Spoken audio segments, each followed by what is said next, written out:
on America. The media said what? Ha ha ha ha ha. Dig on America. You are fake news. Last call. Last call. Last call. Last call. Hey everybody, how's it going? Welcome back to another episode of Last Call. Am I the only person that gets hyped up to the intro music, by the way? I just find myself just like, it's a vibe. I'm vibing with it. Brent, how are you doing this lovely evening?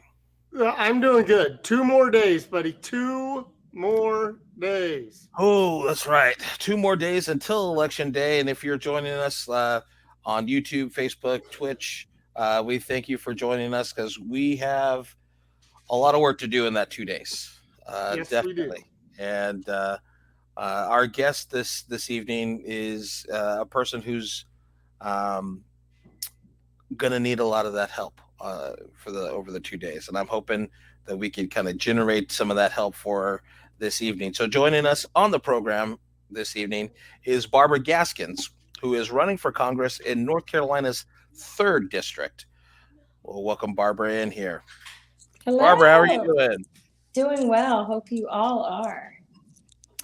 You know, I'm doing good. I feel Mr. Jolly Holiday was out doing our holiday pictures because normally we are way behind with Christmas cards.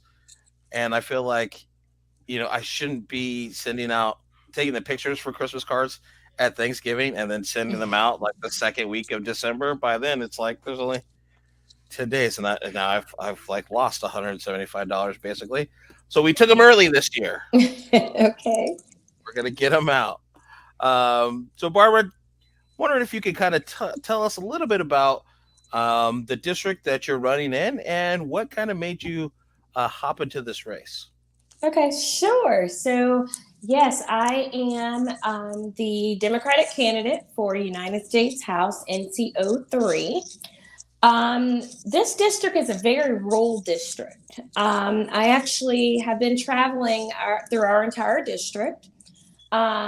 We are anywhere from Sampson County, which is west, to Dare County, which is our eastern part, over the water or through at the water. Yeah, I mean, this is a very, very rural district. A lot of people tell us it's a red district, but I think that, well, I'll put it this way. Primaries, I won 80% of the vote. So absolutely. So I'm thinking that we are ready for change. And that's really what we're trying to push here in this district or with my campaign is it's time for change.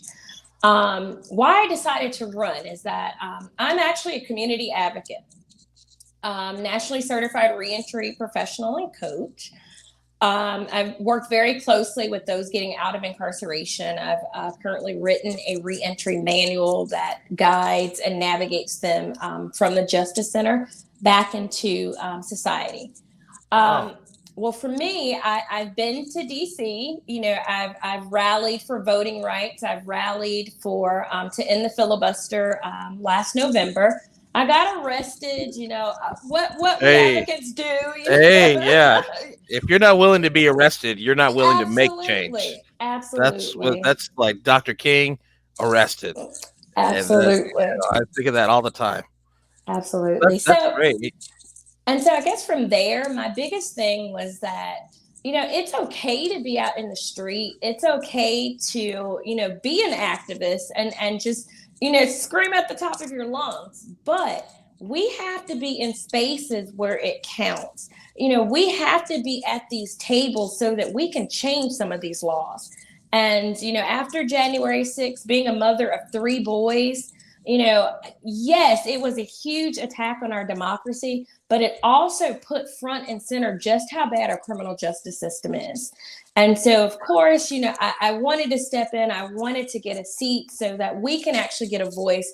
Regular people can get a voice in order to make the change that we need. You know, I think that's like one of the big things that I think about like quite often is the fact that we are a country that prides ourselves on this being the last democratic experiment, right? This great democracy.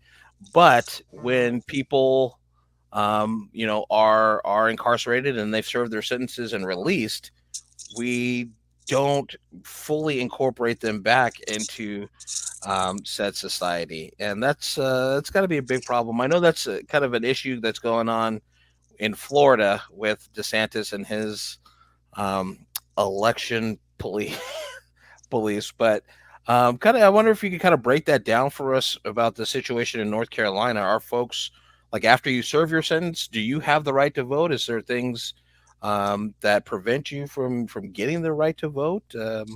What's that look like on the ground? So the biggest thing was after July, we had a organization for justice and others who worked very closely in assisting individuals returning to be able to vote. So in North Carolina, as long as you are not behind the walls, you can vote. Going back to the activism in 2020, I was one of the first individuals to contact our local jails, our local detention centers, and let them know, you all, if as long as you are not serving a sentence and you are not a felon or you do not have a felony, then you can still vote, even detained. Like your rights are not taken. And so I was able to get absentee ballots and voter registrations in our local jails. Wow. During 2020. That's a big block of the vote. And I just think about like historically in a place like North Carolina, how these nuisance laws and like loitering and things like that were made and created to bar people that look like you and myself from voting. And it's not right. And I'm wondering if now they're just there as big advocates like Barbara have gotten out there to get those rights restored and to people. Now they're there just to create cash revenue. I mean, they don't serve a purpose, but they help keep that whole complex and system funded and having a reason, because they're like, oh, we arrested this many people in the last this amount of time and this and that. And it's like, you arrested somebody for sleeping on a bench, then you gave them a ticket that they couldn't pay, that then they got a bench warrant because they didn't have a way to get to court to tell the judge they couldn't pay, and the judge was going to say, well, you got to pay. And then now you've got somebody in a jail cell that is on all these other, and they still are finding ways to ratchet it up and make it something else. But all along, they're imposing these fines and whatever, and trying to find ways to squeeze money out of people for zero purpose at all. Absolutely. We have collateral consequences here. And I mean, I think it's throughout the U.S., but different felonies, like you're not able to obtain like SNAP benefits, or you're not able to participate in work first programs. I founded a nonprofit prior, and so we actually did a license restoration in October. Oh, wow. And what we found out, and it was in partnership with the North Carolina Justice Center, and what we found out is the money actually goes into a general fund. So it's not benefiting anyone. But, these people, they may get a ticket for, whatever. And if they don't pay the ticket, then the license gets, revoked. And then it continues to build, because like I said, we're in a rural area. Like, unless you have a vehicle, the bus routes are few and far between. And so unless you have a vehicle, I mean, that takes away, you getting to work. That takes away, if your child needs to go to the doctor, that takes away if you are on probation and parole, that takes away you getting to where you need to get to, which of course increases this, it's just horrible. And the big thing on the general fund comment is they do know there will be revenue from it, they do legislate budgets based upon it. And all they end up doing is the same thing as lottery funds.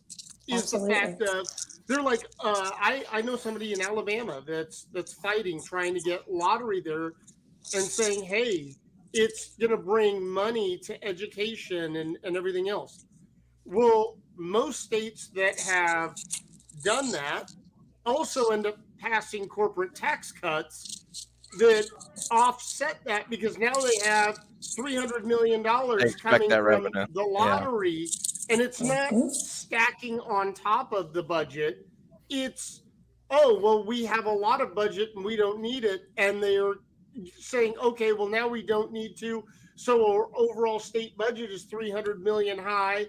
So let's cut that from the tax income to the situation. And that's where, if you, I don't know what the right thing to do with the money is. I don't think that collecting money is really the right answer even to begin with. But it's one of those things where it becomes an offset where they're taking money from people most likely less likely to be able to afford it in order to cut the taxes on the highest that should be paying the most. Absolutely. I wonder in a state like in North Carolina and especially in a rural district, there's no,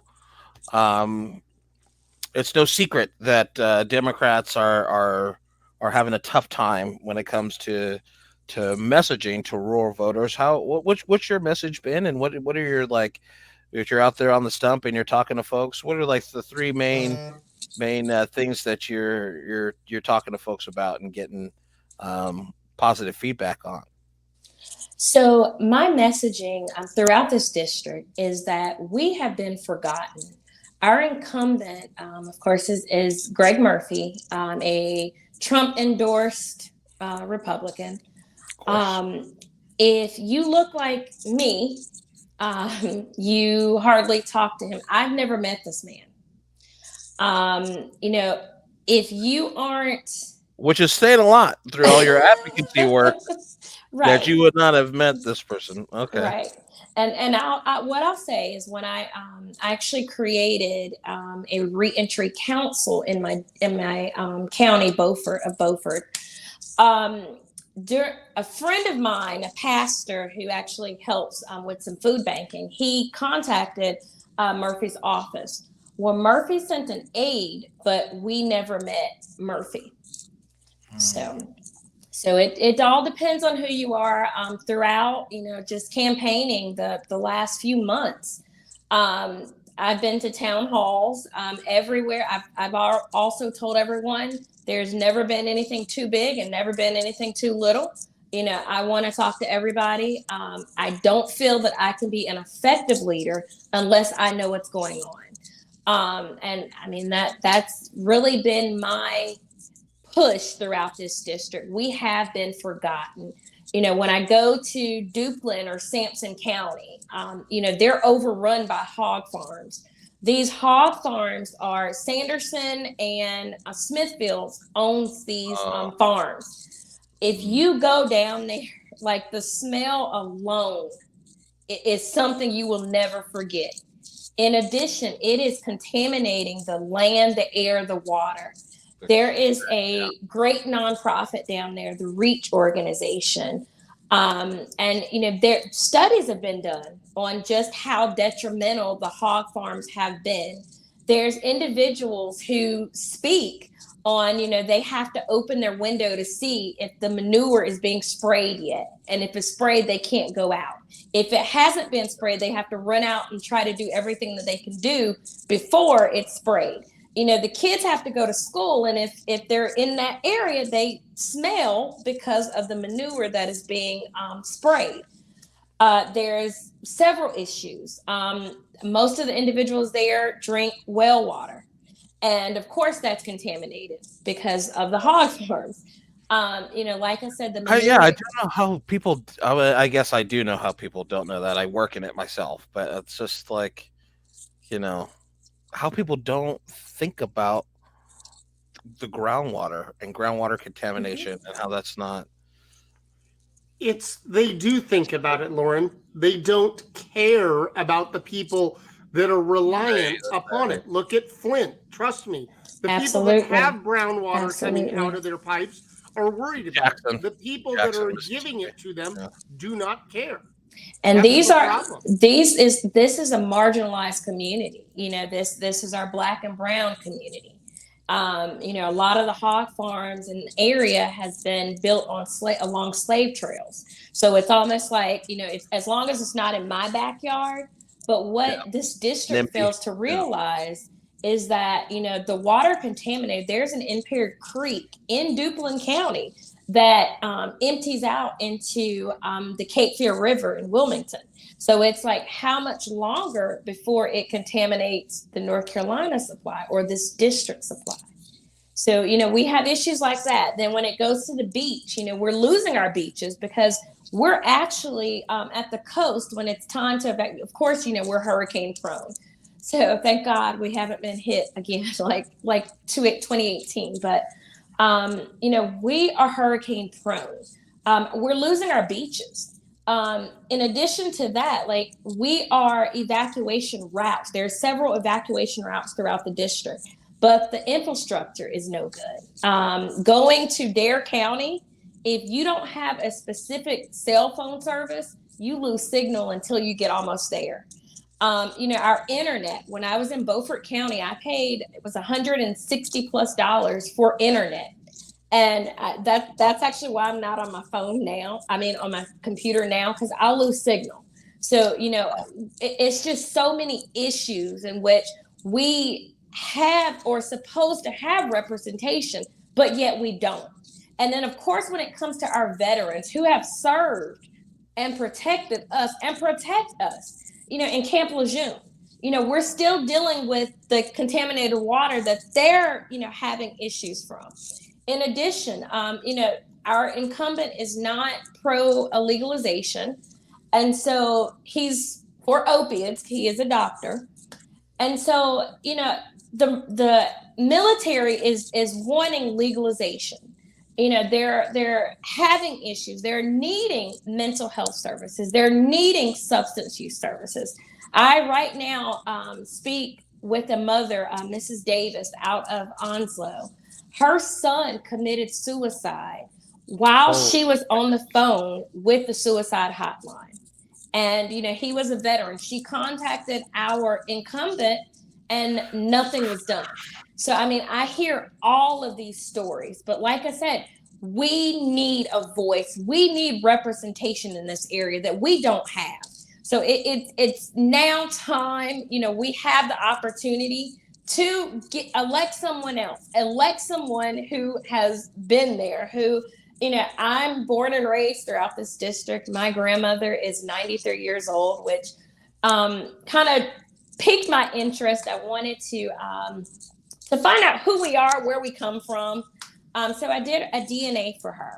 What I found out is Craven County, which is a part of our district, Craven County was founded by John George Kornegay, and he was one of our ancestors. He brought, you know, my family here.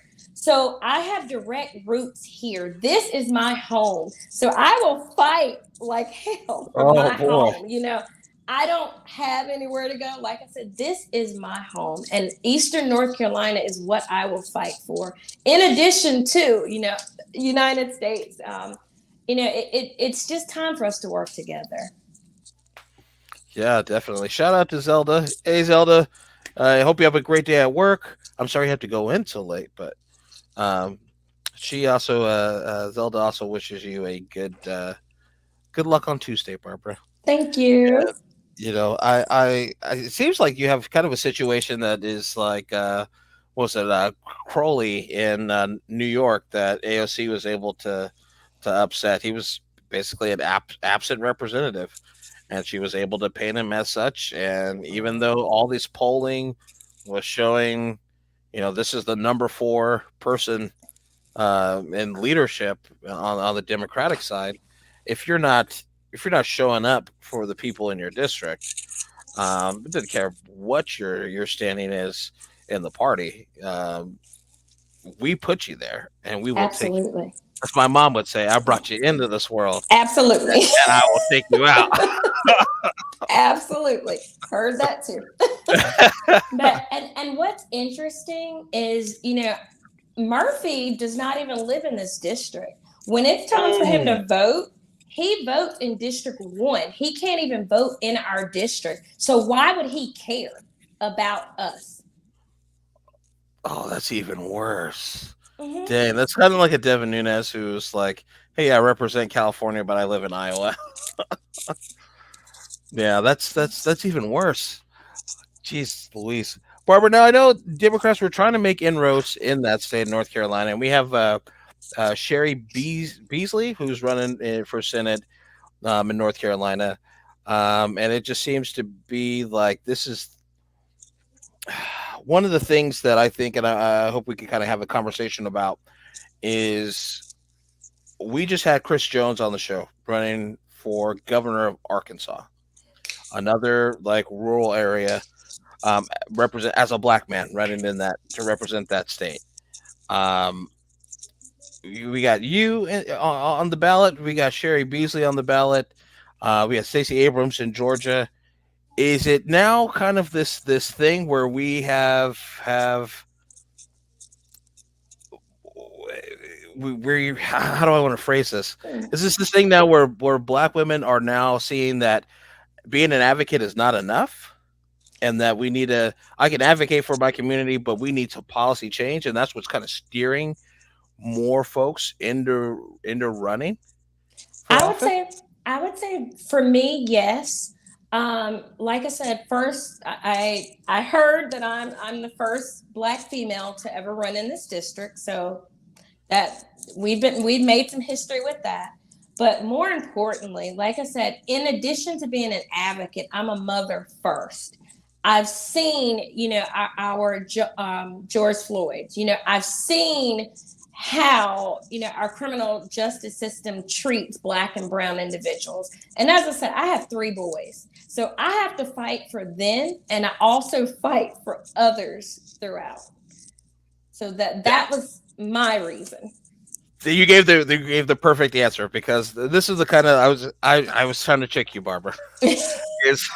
I've talked to so many like Black women and Black men that are running, and they like lead with that like I'm a Black man and I'm running for this office, and it's just like, that's great, but like what else? Like I think the object of the game is to have people see themselves in you, and Absolutely. by just saying I'm a woman or I'm Black, vote for me, is not enough. And that was my issue. That's why, just being candid, I did have a consultancy team when I first started.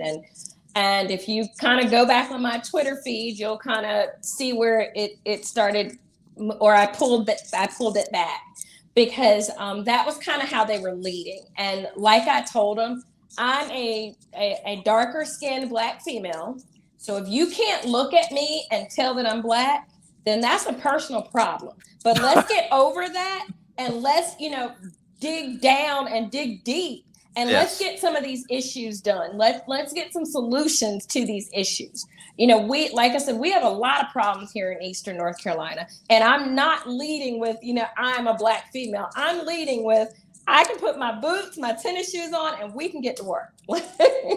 Yes, that's exactly. I think exactly to your point, was the consultant issue that the Democratic Party has. That they think, if they like, instead of going and being in contact and actually like talking to you, who's the representative, you're deciding to run because you have a connection to the people here, right? And instead of them listening to you and like gauging strategy and messaging around what you have learned from the people, and while listening, they tell you, oh, the people want to hear this, and it's like we have way backwards kind of thing when it comes to Democratic messaging in the area, I think.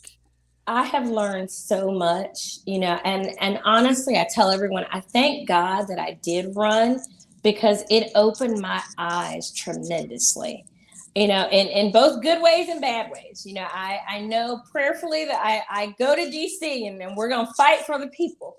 But, otherwise, it is going to make me a stronger advocate, because now I've seen, our issues throughout our party. I've seen our issues, throughout this district.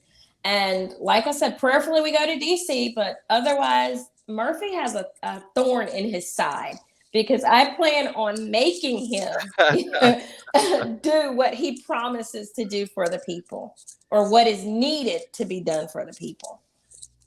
Nice. All right, I'm going to bring in Brent here, who usually is the person that likes to talk about like money and messaging. And so, Brent, from the conversation that you've heard already. Well, I don't think that we have to go into Brent's rant on fundraising and just taking every penny, no matter where it comes from, because money is money and it doesn't matter as long as you use it for good. Because I mean, it's late. Are you guys solvent? Are you guys okay? Do you have your last ad buy covered? Are you struggling at this point, or where are you at, Barbara? I would say, honestly, my entire campaign has been a people-powered campaign, people-powered grassroots campaign.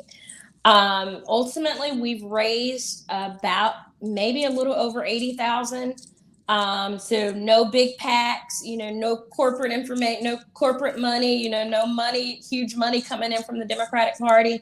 Everything raised has been grassroots. It has been county party, or county Democrats. It's been Act Blue, our low budget, or low monies.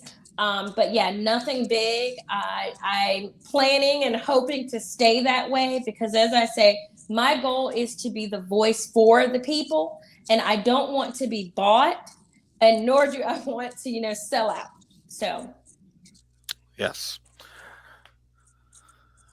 So real quick, before we kind of go into our kind of politics roundtable segment, I asked Chris Jones earlier this week about Democrats and our messaging around crime, and how we're being attacked by Republicans about crime, and how the statistics don't bear out the reality.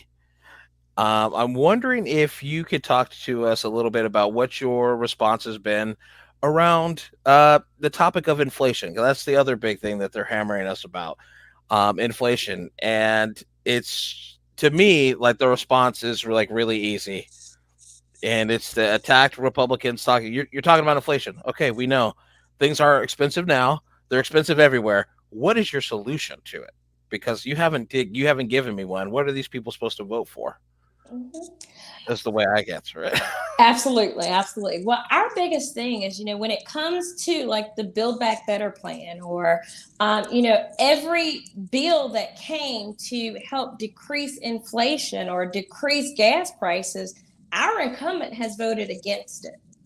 I don't think that our former president handled COVID as he should have. And so, I mean, our entire country shut down, but that did not stop, the demand. It stopped supply. And so now that we've opened back up, we have to understand that we are trying to build back, but, we have to work with Biden. We have to work with, the policies that are going to help us, and we have to work together. It's good enough for me. But still, it's a matter of, we are at record inflation and record corporate profits. There are things that are going on, and the Republicans are, they are the team of corporate profit, Mm-hmm. but they have the tool on their side of screaming about it, getting some level of control in Congress, then telling their buddies, hey, if you want us to be able to do really cool things, you got to cut that back on your own over the next 2 years, so we can run around saying, look, we fixed it. Look what we did. Absolutely. Now, I mean, it's the Republicans always have a long game approach. I am truly one of the most pro-choice individuals on earth. Like I know there's other people that it's affected in a different way than the way it's affected my family, but that I am a staunch advocate for choice, for reproductive care and everything else. The Republicans spent 49 years strategizing what they were going to do this election, the next election, and the election after that, and how they were going to pick away at it. And now they toppled it.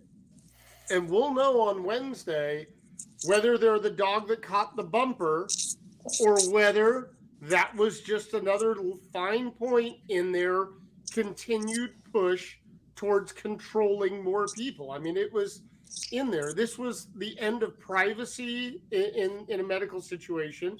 It set the table for the end of same-sex marriage. It sets the table for gay and transgender to not, to be able to be excluded. It then sets the table to push us back on civil rights. And I mean, this was one of those domino things, and I don't know what their long game is, but we need to look at those, but we also need to admit that the game isn't over yet, and that, we're just going to get the House, the Senate. We're going to codify all this stuff, and then we're going to make life peachy keen again. And I think the that right now, the Republicans are saying, the Democrats created inflation. And I think we just need to stack it back on them and say, yes, there is inflation. There is global inflation. I can't fix it. You can't fix it. And he can't fix it. It is going to have to be making it corporations things and pushing on the corporations. And at the end of the day, the oil drives the dollar. That we spend money on oil to move all of our goods and services, and so we really need to push on those things. I think, absolutely. And then I also think when you mentioned pro-choice, what came to mind is my stance on being choice or being pro-choice is that an abortion is between a woman and her doctor. That is healthcare. Not local political leaders. Right. Dr. Oz. Right. But when it comes to it, I don't know if you all have seen it, but so many Republican children have spoken out. Even my incumbent's daughter has made a TikTok with over 2 million views saying, she was sexually assaulted in college. And he came and filled the forms out for her in case she needed, that service. So it's like, right. So it's okay for them, but it's not okay for us. And that's because it's about control. Control, yes. And it's a matter of, they don't care. They know that there will be an island somewhere, a Club Med that literally is set up for the rich people to have private runways, and they'll fly in on jets, and their daughters, their wives, their mistresses, they will all get all the care they need. The best care at that. Yes. And luxurious and everything else. They want to control us, not to be dealing with back alleys and trying to throw themselves downstairs, and the only part of your thing about choice that I do bring a different voice to is when it affected my family. I had to make the choice because my wife had lost so much blood and was on an epidural, and she was not consciously able to make a choice. So the doctor involved me as the husband, like they would in any other medical situation. If they were amputating or if you were trying to whatnot, it's a matter of, it was treated just as a medical procedure because that's what it was. That's what it will be. But at the end of the day, it's about control, and it's about repealing people's rights to control them because they don't like that we made it past 1776. They want it all back. They don't want you to be able to vote because you're black.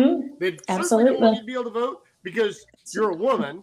You know, they're on the fence about Lourin. But me, I get to vote all day, and I know that. I'm aware of that. Yeah. But this is about chipping back and away at people in a manner that is truly vile and disgusting. Yes. You have to own 16 Absolutely. acres, Brent. I have to own people to vote. You have to Well, own I ain't gonna 16 vote acres. nobody. Acres I of know. land. I don't even. I live in a townhouse, so I think my plot is 7,500 square feet. Like it's I got no land. Oh. So they're like, I think at the original like Constitution, 6% of the population of America could vote then, which is wild. But to kind of like, I have a different kind of opinion on the debate around what Republicans are going to do with Roe and the end of Roe. I think it was a win for incrementalism, absolutely. The 49 years, going 49 years with it, and pushing the boundaries, right? But the Republican Party is not the same. I don't think they're as disciplined. I think the people like Mitch McConnell's and Chuck Grassley's, they're disciplined, right? But Chuck Grassley's what, almost 90. Mitch McConnell's he's put up there pushing. I think the base of people are radical in the sense that we want it right now. Just like when I have to talk to like progressives and people on the left of like, yeah, we do need single payer healthcare. Absolutely. I'm all about it. But an incremental victory is still a victory, and that Absolutely. like we need to move these things. But they're like, we need it right now. And I was like, yeah, we do, but there's something to be said about little victories pushing them along. I think the Republican base and the people that we see that are like going to the Trump rallies and these other folks, they're right now type of people. I don't think they'll have the same discipline when it comes to holding that up. But Barbara, why don't you go ahead here and give us your minute spiel and where people can find information about you and what you need to help you win in a couple of days, and then we'll break out our politics roundtable. Absolutely. So once again, you all, we need everyone to get out and vote. If you would like to learn more about me, my website is www.barbara4congress.com. As I said before, I am a completely grassroots candidate. So, of course, any and everything that you can, $2 to $5, whatever you can give, it helps. Other than that, please, wherever you are, get out and vote for your Democratic candidates. Thank you. And we put up on the screen there the information where you can find more information about Barbara and her campaign. And we wish you the best of luck, Barbara, and I hope you'll stick around for our politics roundtable. Or we're just gonna discuss some of the news from the week and hopefully get your input on it. Okay. So with that being said, first bit of news that I have this week. Oh, I was like, what? Oh, my Mac, and if I get a call, it goes to my computer screen. That's cool. So our first bit of news this week is the kind of elephant in the social media room of Elon Musk and his takeover of Twitter. And he took over Twitter this week, finally finalizing the sale for $44 billion. I should have got stocks. Man, right? I know. Bum, bum, bum. And immediately just went to house, just clean. I think he cut 50% of Twitter's workforce. That like no one is people that were doing really important jobs of like monitoring things and making sure Twitter is not the complete cesspool that it could be. Have gotten fired, and from day one that he took over, I had to get off and not log in because I saw like gratuitous use of the N word and Absolutely. just being the worst of humanity, just because people could. Do you think this is something that's going to ultimately be a positive when it comes to reining in social media companies, in the sense that now Congress is going to want to regulate them where they've been apprehensive to do so in the past? Or is this something that's just going to be just like any other industry? We're just going to let the rich people come in and do what they have to do and do what they want to do, and we're not really worried about it. So I hope we do get some regulations. I have actually been hacked. Actually, Wow. on my Instagram, I was hacked earlier on in Twitter. I was able to get my account back, but I've received a threat through Twitter, and I contacted them, and they didn't see it as a threat. So it's like, what do we do? Yeah. So Yeah, I've gotten hopefully. some of that. I found Bray, you got a Facebook to be worse when I was running, but yeah, none of it's. But I think that they're going to let him burn it down and just light his $44 billion on fire, and then we're going to find out which bad people were giving him the money when they come after him. And Oh yeah. I think it's going to be a tragedy for clean energy. As far as it'll burn Tesla down with it because he'll need to tap the money out of it. I think it's a tragedy. I think it's terrible. I think the moves he's making, I don't agree with.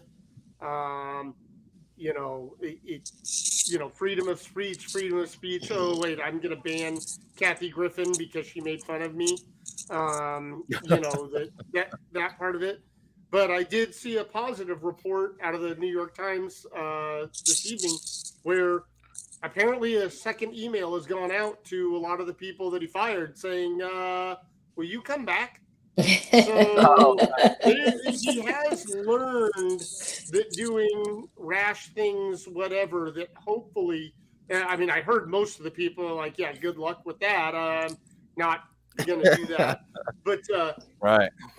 Hopefully he learns that these knee-jerk things in this platform is going to be a problem.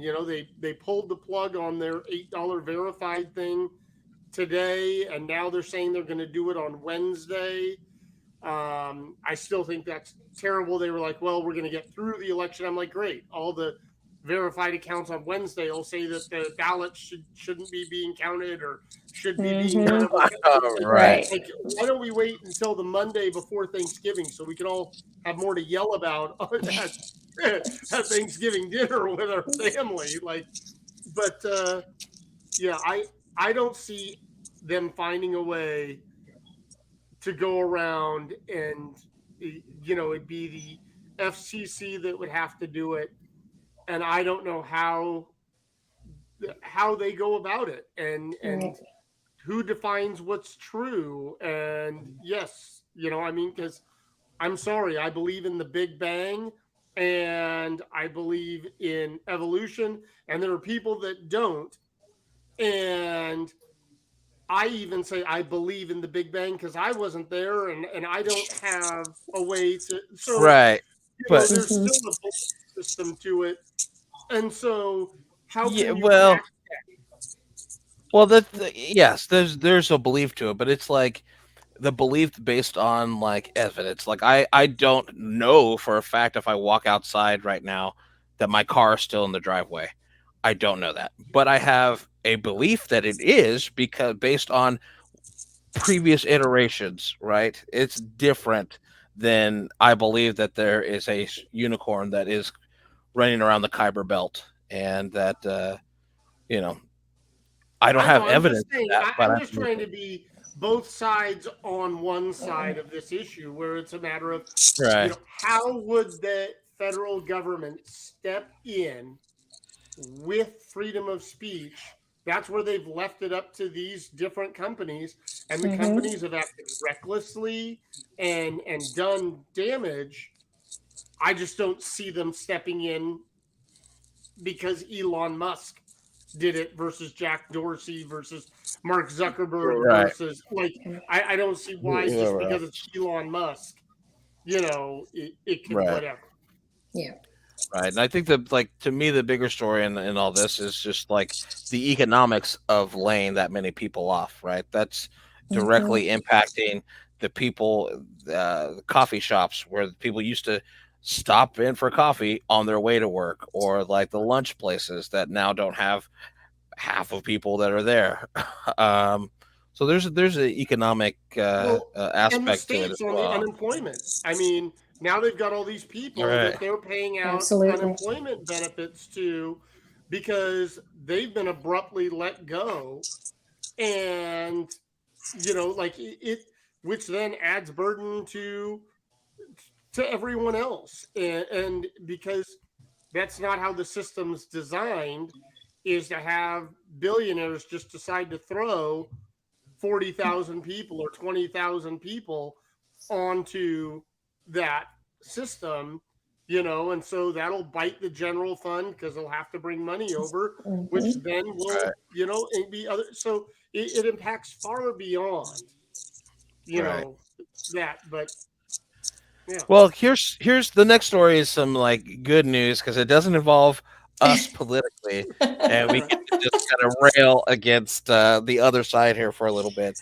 The rally that happened this weekend in Miami, where there is a rivalry brewing between the former president Donald Trump and who would be the most likely Republican nominee outside of Trump, presidential nominee, in Ron DeSantis. And DeSantis.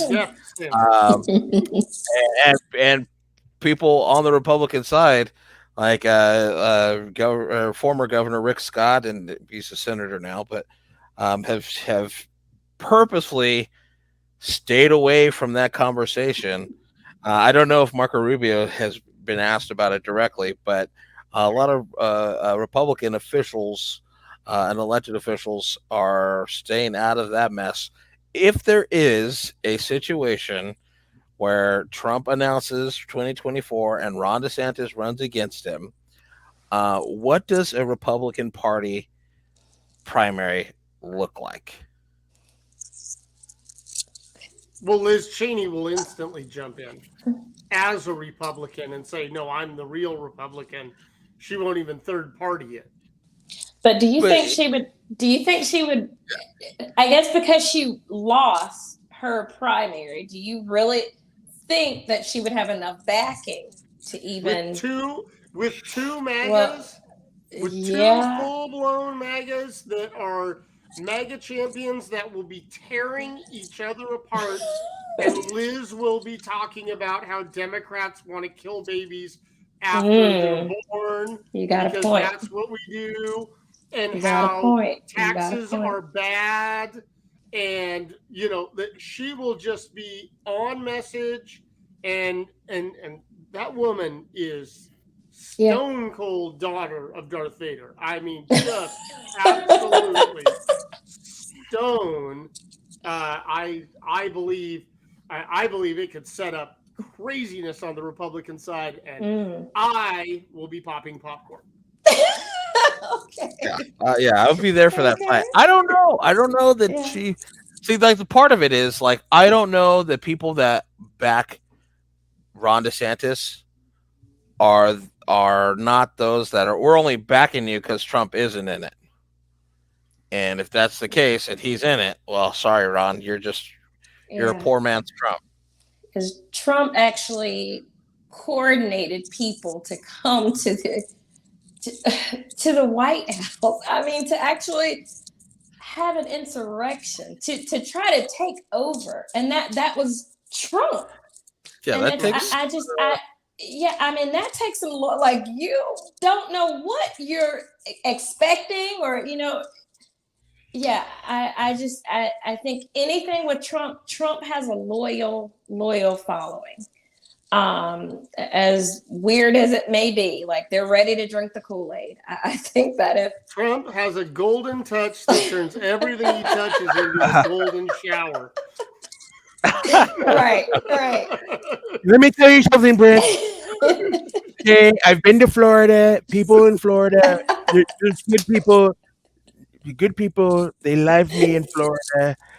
Okay, people are saying probably I'm the greatest Floridian ever. Probably people are saying. I will have popcorn. I will enjoy that fight. But the other side of the coin on that is that, like, I was talking to my political director on Friday, and we were talking about, like, man, because Paul Pelosi just got out of the hospital. Nancy is up there in age. Steny Hoyer's up there in age. Jim Clyburn's up there in age. Who is our bench? What are we looking at? We have so many, like, older representatives, older statesmen, if you will, that have not done the work of building up the bench to run. Like, I'm watching Obama on the campaign trail in the last week, and I'm just like, damn, I wish can we change the Constitution just once, please? Because I don't know that we have that on our side. I'm probably not the best. I'm not a fan right now. I'm probably not the best. Right? I don't think we do. And I surely didn't feel that we did when I was running. And I know that I commiserated with you about it, that there wasn't anybody reaching out to support us or help us or bring some level of institutional knowledge to people that were stepping out there to run. I'm not trying to trash on it, but I tried to make a lot of noise saying, hey, I've met candidates from all different parts of the country. We're all hearing the same crickets. We need help out here. We need, but that's where we needed the people like Obama. And I'm not saying that I was worthy of that, but like Obama, like Nancy Pelosi, like some of these bigger, like, to come in early and say, hey, look at this person. They're running here because they care. And look at the list of things that we're going to talk and say, okay, these people are definitely Democrats. And then once we get some of those people in, then we need some of those leaders to come spend extra time and mentor the people. I mean, the joke between Lourin and I for the longest time was, what are you going to do on day one? I'm like, I'm going to go find the coffee machine, because, this job is a lot of it on the job training. But that means you need somebody to take you under their wing to train you while on the job. You need to be able to, you don't just put out a Craigslist ad for a congressional staff. I mean, you don't want all instant. Indeed. Okay. This show's sponsored by monster.com. But I just think that is lacking on the Democrat side. And you see it on the Republican side. Look at Josh Hawley. Look at how they're turning him into, a next mega star, while people are around kicking AOC.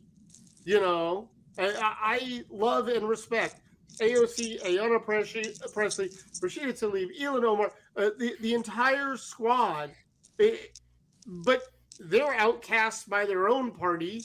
They're whatever, versus Mitch McConnell.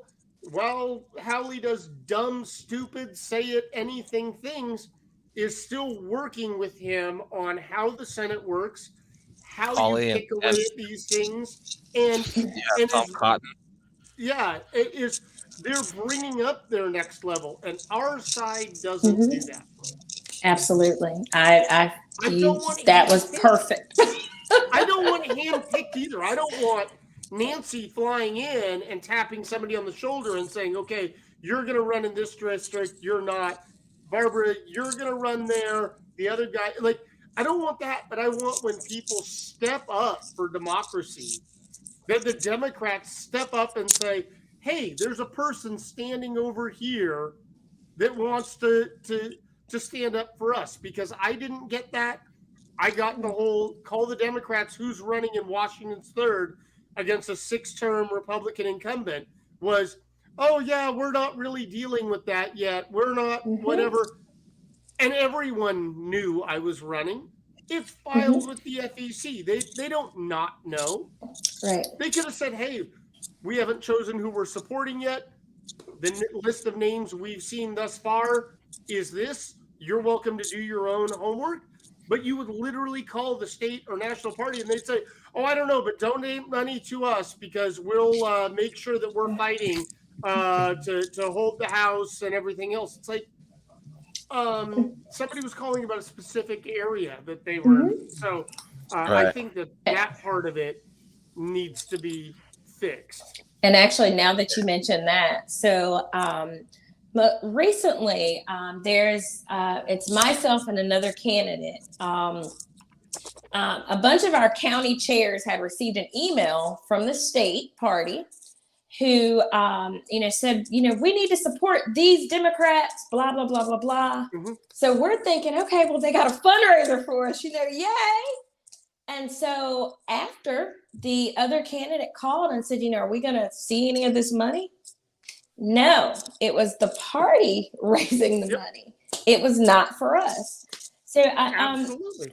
And I think another issue with us is that Wow. they are stuck on the districts that they think are winnable. They're not providing, like on the Republican side, like the districts that need support are the districts they pour support into. But, like I said, my district, I've received no help. D-Trip has not called me. DNC has not called me. Matter of fact, from our district chair, I've heard that I've gotten some complaints because I'm not the status quo candidate. But no, I don't believe that. Oh, no one would say that, would they? Yeah. We have a theme song and everything. We're doing things a whole different way. So But yeah, I mean, I've learned a lot because, just even the trainings that they give, like they give basic trainings, but then they say, oh, well, we got this person. And then when you call this person, well, this is our fee. And so everyone has a fee, but no one is giving like that mental support that you need. Right. And that's I wish we would have met you earlier because I would have given you my phone number for being at least supportive and somebody yell at or cry on the shoulder of, because we've had literally like group calls with like 6 or 7 of us on the line talking about stuff.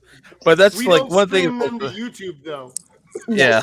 Now I was when I first started, I cried like weekly because I was like, no one is helping me. Like, how do you win? How am I supposed to do anything? And I'm like, I am here wholeheartedly. I'm not doing it because, I want a name or anything. I'm doing it because it's needed. I'm doing it because I want to be representative of our community, but no one is like reaching out to try to help me. So it's been hard. Yeah. I felt like Thanos. I just put on the gauntlet and said, "I'll do it myself." that's how we're here now, and Absolutely. To your point, I wish it was a situation that we like come at it from a point of unity amongst all of us, in the sense that we should be, politics is about like your values, right? We're choosing to live out our values and live up to these different standards. And I talked all the time about, like, yes, I have people that are conservative or moderate Dems, and then I have folks that are more progressive. And what unites us all is these set of principles and beliefs. And When it comes to like healthcare, yes, we think healthcare is a human right. We could disagree on how we pay for it, how we get people that care, but we agree that you should just have it for being a human being. The other side doesn't think that, right? It's I have healthcare because I have a job and I work for it, and to me, that's just saying like, oh, as long as you're producing, you have value, you deserve to have healthcare as long as you produce something, and that's not where my values are. Right. And we could be collective in that and just agree that the other side doesn't share our values, and that we should be able to live out our values to more voters than the other side does. But if we get complacent, or we get like a whole bunch of the people that are like, well, nobody's listening to me, so I'm not gonna. Nobody wants to do what I want to do, so I'm just not gonna participate. I have so many people. I have between was it the better of two evils? A lot of the time, as an adult, we have to decide between shit in one hand and want in the other. And my mom and grandma's As tropes. long as you don't rang have to through. clap. Right. Right. I was gonna ask just the last one really quickly. We have five. I think there's 5 Senate candidates, 5 Senate races that are going on in the country that are super pivotal. One's Tim Ryan's race, John Fetterman, Val Demings, Cheryl Beasley, and Mandela Barnes. Well, I guess there's like a whole bunch more, but those are really the 5 that Democrats have really targeted. And what do you why think? can't I think of her name in Nevada? There's the one in Nevada. Or is that just? I thought there was a razor's thin edge one in Nevada, and there's also Mark Kelly and Blake Masters in Arizona. Oh, Mark Kelly. Yeah, I feel like Mark Kelly's gonna win his race. Maybe. I think he's polling up. Maybe the Georgia race. Like I'm thinking that there's some people thinking that Warnock might need to keep his seat. No. Raphael Warnock is not gonna lose to Herschel Walker. If he loses to Herschel Walker, that's it. I am out. I know we had people like, oh, if Trump wins, I'm gonna leave. No. If Herschel Walker becomes a United States Senator, that's I resign. I resign my commission. I'm moving to Mexico. I'm out. Tuberville. The 3 branches of government. I think Herschel might be able to beat Tuberville on that question. I mean, now that Tuberville stumbled on it, Well, that's what you get for making a football coach your senator. Okay, but you changed the subject here. Just like, okay, of the 5 that I identified, how do you think we're going to go 5 for 5, 4 for 5? Who do you think's going to win? Who do you think's going to lose? I think the backing, and not just saying because I'm in North Carolina, but I think Sherry has it here. I think that the party, there's 2 candidates that the party has truly been backing, and she's one of them. I truly believe she has it here in North Carolina. Wow. Okay. Brent, any predictions for you for Election Day? Fetterman's going to win. Tim Ryan's going to win. I agree on those 2. Mandela Barnes and Ron Johnson is going to be a recount at best, and I don't know which way it's going to fall. I honestly don't know enough about the race in North Carolina, but Sherry got Obama out there, and I'm sorry if Obama's stumping for you. He's not putting his chips behind losers. So I will say, have positive thoughts about that, and Val is going to lose. That's kind of where I was. And it pisses me off because she could have stayed in Congress and protected her seat. And it's still going to be her seat. Maxwell Frost is going to win it. I'm saying I wanted Val still in D.C. True. You know, yeah, I'm. Don't get me Now, started on Florida. let It's me just Florida. let me ask a quick question. Like, here in North Carolina, some of the issues that we're having is like a lot of seats are going unopposed. Is that happening in y'all's areas as well? Mm-hmm. Well, very much so. Okay. On the both state sides level. of the aisle. Yes. Well, actually, Democrats here are not. It's Congress, Senate. I want to say, I mean, locally, like judges. I don't know if you all have heard. Kit Kidwell is one of our House representatives who his name has been pulled up as a member of Oath Keepers. He's running unopposed. So I mean, it's yeah, it's bad. It's bad. Yeah.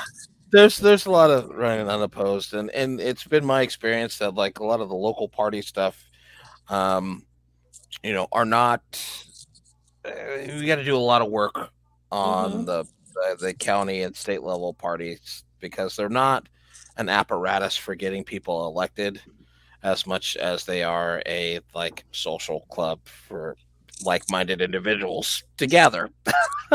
So we got a lot of work to do. But with that, we like to thank Barbara for joining us this week and wish her the best of luck on Tuesday. And Brent is going to leave us with our last thought on Last Call. Okay. Last thought on Last Call for Sunday, November 6th, 2022 is vote. Democracy is on the ballot. And every year, every politician says, this is the election of our lifetimes.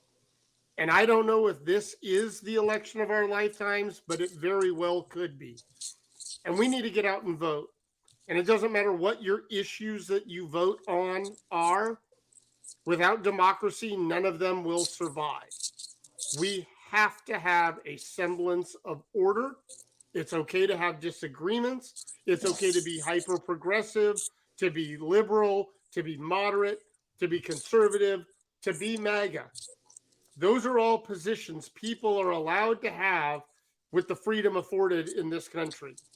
But the way that we keep the discussion going and the way that we go forward is to keep democracy so that in 2 years we're able to have another election, and 2 years after that we have another election, because the discussions going on right now, if people don't get out and vote for pro-democracy candidates, are if Republicans get control at state levels, they're promising that no Democrat will ever win in the state again. If that doesn't scare you, I don't know what will. So vote.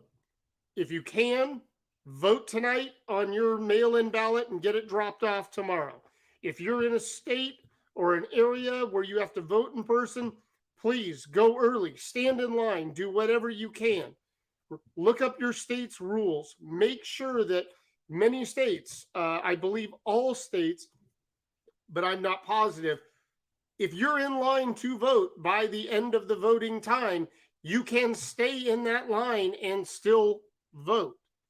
We need everyone to vote, preferably more Democrats, but everyone must vote, have their voice heard, so as one nation, we can go forward saying, we've heard the nation speak, and it said we want democracy to prevail. And that is my final word.